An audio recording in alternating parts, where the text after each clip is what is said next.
The best friend of conservatives is the media itself, for a couple of reasons. Number one, conservatives have been saying all this time, oh, it's the liberal media, it's the liberal media.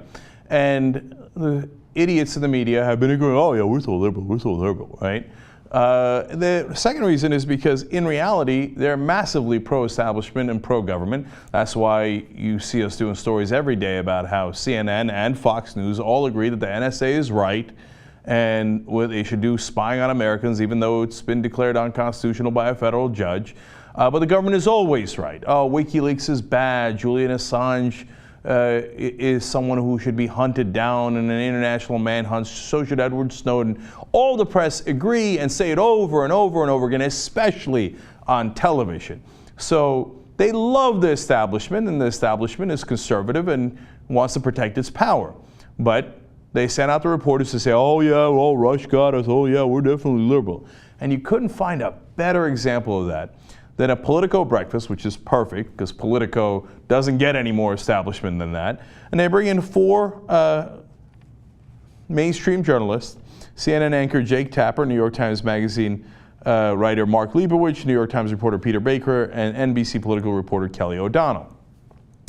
And at first, they asked them this interesting question. They said, look, we'll get into nuance later, but yes or no answer, is the media biased in favor of liberals? Watch. The news media leans left, yes or no? Yes. Kelly?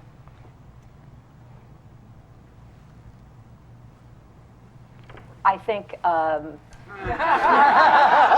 That's already three words. yeah, in places, yes, but not entirely. Mark? Yes. Peter? Yeah, there are moments, but there's more to say about that. There is more to say. Yeah, thanks a lot. Really appreciate it. These guys don't represent the media, and if they do, ironically, they do already represent it in a totally establishment conservative way, and then they go out and say, oh yeah, we're totally liberal. Yeah, the way we say the NSA is right about everything, government's always right, no matter what. You know, and the people in power and the rich are always right, and the Occupy should be made fun of and derided, ha ha ha. But the Tea Party is really, really important. They're a very important political force, but I spit on Occupy. You see how liberal we are? Oh yeah, you caught us, Mike Allen of Politico. You're right. Let's just tell everybody we're liberal. It's ridiculous. So they're going to expound upon that. Here's Mark Leibovich first. Speaking in Washington, D.C., as a resident of Washington, D.C., as someone who practices journalism here, in this town, I can say I rarely talk about politics with my colleagues. Most of my colleagues, I have no idea what their politics are, including everyone sitting on the stage. But, I mean, think about it. I live in Northwest Washington. None of my neighbors are evangelical Christians. I don't know a lot of people in my kids' preschool who are pro-life. I just think, and I think when you do have conversations in all the newspapers I've worked at, about politics, doesn't happen often, but you see clues that there is absolutely a leftward lean. Now look, Mark Leibovich is an interesting character, and he wrote an interesting book about Washington where he made fun of Washington, and I enjoyed that, and there was a lot of truth in that book, and I understand what he's saying about his neighbors and how they happen to be more liberal environment in that area of town. I understand that, right? At the same time, I mean, think about what frauds these guys are. Like, so they don't know the political opinions of any of the reporters? They've never had a human conversation? So they're all working news and politics, and they don't know what any of them actually think about politics. Gee, I wonder why we don't trust you anymore. Do we think that you're some sort of non-biased robots that come out and have no political opinion? If we did, well then if you are, then you should be fired. For decades you've spent in politics, and you're like, political, I have no idea. How could you have no idea? And how could you not know or have conversations with each other about what is the right thing to do in politics? Because they don't give a damn. It's a game to them. It's a game. They don't give a damn what's right or wrong. They don't care about what the government is doing or how it's being bought up. So they do the horse race analysis all the time. Oh, who's got more money? Oh, Mitt Romney takes the lead. He's gotten more bribes than others. Think about it. They brag about that. They view that as like an important metric, like, oh, Mitt Romney did a great job of taking all that money. No, those are legalized bribes. But do you ever report that? No, because I have no opinion on politics. It's going to get much worse with Jake Tapper here. Glad I had a chance to expand, because I know just the four yeses are going to be taken by Brent Bozell, and that's the end of it. But it is much more complicated and complex, which is a certain type of person becomes a reporter. And generally speaking, these are people who have not, generally speaking, I'm not saying every reporter in the world, but generally speaking, the kind of person who is a reporter in Washington, D.C.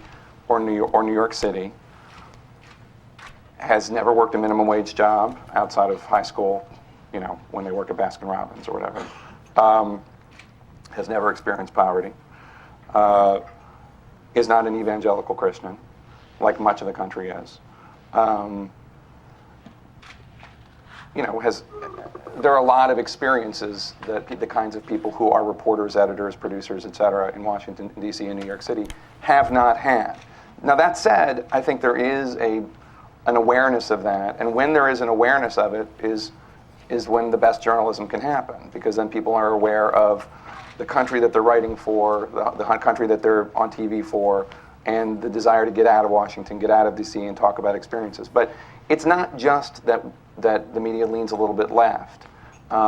Most reporters, I don't know their political leanings, but most publications, you can kind of get a sense of what the editors are thinking.